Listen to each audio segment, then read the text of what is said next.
recap, we talked about the vaccine. We talked about basic aspects of the vaccine, way vaccines work. Vaccines, they set up like a pseudo infection or a dress rehearsal infection. It helps prime your immune system to be ready for a real infection. And in the setting of a real infection, the immune system is already primed. The pseudo infection is low risk because you don't have the full, infection agent. In this case, with the COVID virus, you only have part of the mRNA that codes for part of the virus. So basically, it's like it takes an ear off and says, okay, here's what the ear looks like. Y'all create an immune response to that, and then if the real virus show up, that's going to be what the ear looks like, and you can attack it. So that's essentially what it does. Yes.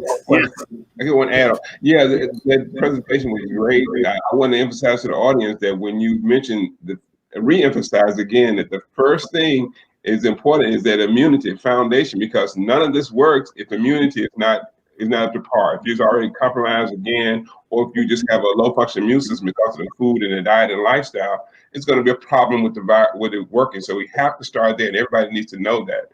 And when it comes to the vaccine, that mRNA virus strand they're giving, one thing about it is that it is the reason they get into the market so quick is synthetic. They have to synthesize that mRNA strand in the laboratory. So they don't have to go out and get chicken eggs and create a vaccine like they used to. So I call the vaccine a pseudo vaccine because it's not a traditional type vaccine. And so, but it does everything. It stimulates, and then we talk about 95% efficacy. I did another presentation on that not long ago, and I found what my research was that the 95% efficacy shows that the mRNA was actually able to produce that pseudo virus, the protein. So it didn't say that it would work because it'll have your body produce it, but your body still has to do the work to be able to produce the antibodies against it. So 95% of it that it worked in the lab doesn't mean it's going to work in everybody's body, and everybody take that. And the final thing is when with 2 injections, when you do the pseudovirus the first time, it's a synthetic, it's not a natural material we're putting in our bodies. And then after that, you do another one. So if, say, for next year, we have to do 2 more vaccines or 2 vaccines every year for the next 10 years or whatever, we get all this pseudo material in our body. I don't know how that's going to have a long-term effect because, again, like I said, there's no long-term studies. There's no any other autoimmunity situations going to rise. There's so many unknowns, which makes me take a pause in looking at it. Again, I'm like you. I'm not telling people what they should do, but as far as the research and the data, it hadn't come full circle yet for me. Yeah, I'm glad you made that point because I glossed over that a little bit, and it's an important point that's made because with the and I'm just going to kind of break from the slides, but with the vaccine, you're exactly right. It still relies on a healthy immune system, and that's important because if you remember, I said that what we did is that we looked at the studies studied mostly young and healthy people. Right. They did not go exclusively to nursing homes and stuff, and that's an important deal because the death toll is prominently in people who are older and more sickly, not in the younger people. But they study this primarily or mostly in younger people who, and part of the logic behind this is that you knew that they would have a better chance of having an immune response to the vaccine because they have a relatively healthy immune system. And so given that, it's important to know that, hey, that was a selection for that. But the flip side to that is that you're studying something in people who are less likely to die from this. It's almost like me saying, I'm going to do heart caths and do bypass surgery and stent in young, healthy people without coronary disease. And they're going to have a very good chance of doing well after the stent and the bypass because they didn't need in the first place. 99%. And so it's almost like this was a pre-selection. So the importance of a healthy immune system is even very important whether you get the infection or you get the vaccine. So you got to go back to number one. So I'm glad you pointed that out. So anyway, let's get to part 3. So we talked about the vaccine, but what else can you do? I mean, is there anything else out there, you know? And so I think there is. The first thing you do is remember part 1, which is be healthy. And so I can't overemphasize the importance of a healthy immune system. And a healthy immune system is contributed to by a healthy lifestyle. And what are these healthy Well, these are things we talk about all the time. You know, we've been talking about treating COVID since the beginning of 2020, and many of our careers have been treating COVID for decades. Before COVID was COVID. So proper nutrition, plant-based foods, antioxidant foods, hydration, exercise, preferably outdoors, you know, proper exercise, outdoor exposure, fresh air, sunshine, direct contact with the earth. We have a show on earthing, which is very important. Excuse me. Proper sleep, okay? And so stress reduction. And so basically, to sum it up, eat like a rabbit, train like an athlete, sleep like a baby. That's your proper treatment for overall health and treatment for COVID. Now, there are some good generic medications that's been found to be effective. I'm going to say a few words about them. Hydroxychloroquine with azithromycin, ivermectin with doxycycline. I've been treating some of my high-risk patients with that. These medication regions I mentioned, they've been around for a long time. We know the side effect profile, the relative safety. We understand that. So there are some other approaches in general, and we want to share that with you here. And again, I mentioned herbs, minerals, vitamins, and they've been shown to be effective. We'll talk about those as well. So what are we going to do with the other approaches? So generic medication, hydroxychloroquine and azithromycin. Now, there's a lot of politics around this, and I don't want to get into the politics, but the long and short is simply this. There are a lot of case series where doctors are using hydroxychloroquine. And you have 400 patients treated, no deaths, 600 patients treated, 1 death, 900 patients treated, no, and patients will turn around pretty quickly.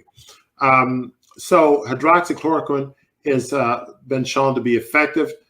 People think that it works as an ionophore, which allows nutrients like zinc to get inside the cell and inhibit the virus from replicating. The antibacterial, the azithromycin, can be effective in that way. Ivermectin has been used by a number of critical care physicians all over the country. One who's a colleague of mine here in the Houston area, who's been treating a lot of COVID patients, lots of great success with a protocol that includes ivermectin, among other things, vitamin C. Ivermectin serves as an ionophore, allows zinc to get in, but it also inhibits, it blocks the spike protein, so it prevents the virus from actually attaching to the cell. It also inhibits replication by other means. It has other types of antiviral effects. So it has a pleiotropic effect against the virus, meaning that it attacks the virus in multiple different ways. And so it is very, very effective. And so we've used this in our practice for some of our sicker patients as a prophylaxis, and you take it only once a month. So there's some non-prescription drugs that can be very effective, especially with people who are not candidates for the vaccine or who choose not to take it for whatever reason. Now, I'm going to quickly go over some herbs, vitamins, and minerals that are good. Many of you have heard about them. What I want to emphasize that there's research is ongoing, and we talk about these nutrients. They have a lot of in vitro studies. There's some anecdotal studies. We don't have large case control studies. So it's not the same as what they did with the vaccine. There's not a lot of money put into these, but there's a lot of solid evidence of these nutrients and minerals. And we know biochemically how they work, mechanistically how they work against the vaccine. And so we're using, this information, not saying that, okay, we've studied, 100,000 people and we showed that, it cured COVID and, 99%, of them. But we know grapefruit seed extract has antimicrobial effects. It serves as an antioxidant. I personally use this in my practice. I've used it with patients with viral infections for many years, and we've had great success. I've used it with sick patients with COVID. I've had a patient in particular had, severe vomiting and fever and stuff. I treated with COVID. We have other patients with COVID.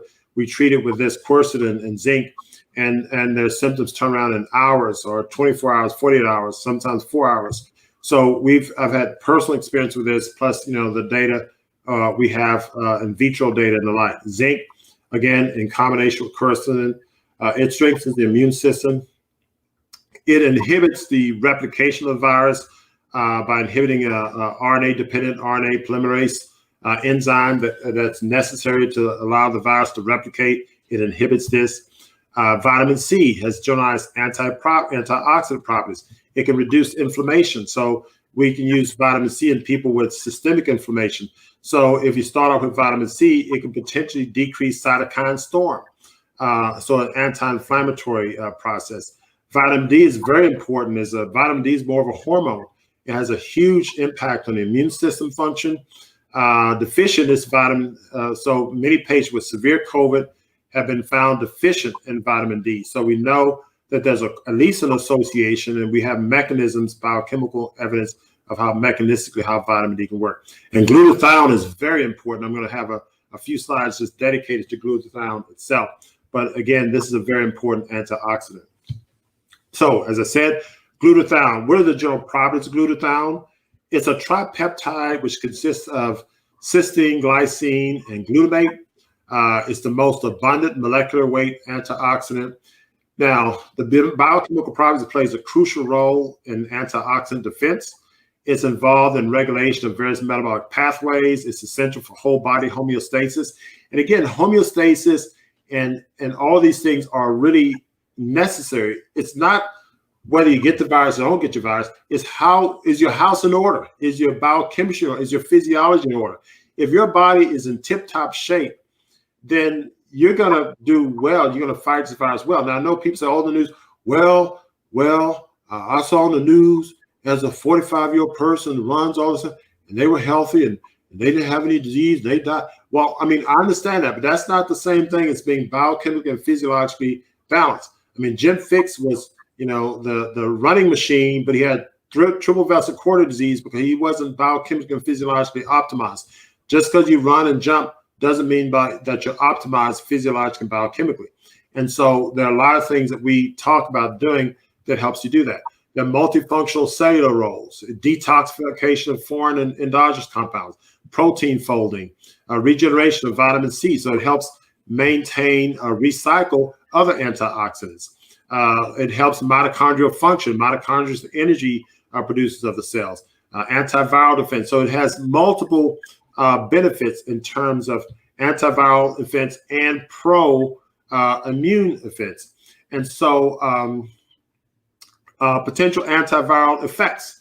The antiviral effects is known to protect the host immune cells through antioxidants mechanisms. It's responsible for optimal function of a variety of cells that are part of the immune system, has correlated with reduction of replication of viral. It's correlated with a reduction of viral replication. It's known to have protective effects in lung cell tissue that prevents adult respiratory distress syndrome. This is the acute inflammation in the lungs that causes your lungs to fail and requires intubation, the ARDS. Now, many of you heard about the clotting that people get with COVID. Well, they think that glutathione reduces von Willebrand factor. Von Willebrand factor is a molecule that is in the lining of the cell walls and interacts with platelets. And increased von Willebrand factor is associated with clotting or increased clotting. And so if we reduce von Willebrand factor, we can reduce clotting, what we call coagulopathy. So it can have an effect, biochemical effect in reducing clotting that we know. So these are all mechanisms that potentiate the benefit of glutathione as an antiviral effect. Antiviral has an anti-COVID effect, and they've shown correlations with reduced glutathione levels. They've shown reduced glutathione in the serum of people with ARDS. So there's an association with reduced glutathione and increased sickness. So here's a little picture diagram, and I'm not going to belabor this, a little bit busy. So if you can take a screenshot if you're looking at this. But again, it's associated with, it can reduce viral replication. So if you're deficient in it, you have increased viral replication and there's increased oxidative damage with the reduced glutathione and increased hyperinflammation. So a lack of glutathione results in progression of viral infection to ARDS and eventually death. So you want to make sure that you are getting a lot of glutathione. Well, glutathione comes from plant-based foods. The other supplements that you do, we have a protocol that we use for supplementing glutathione, and I'll share that with you as we go to the next series. So we're going to take a break here. We've covered a lot of information.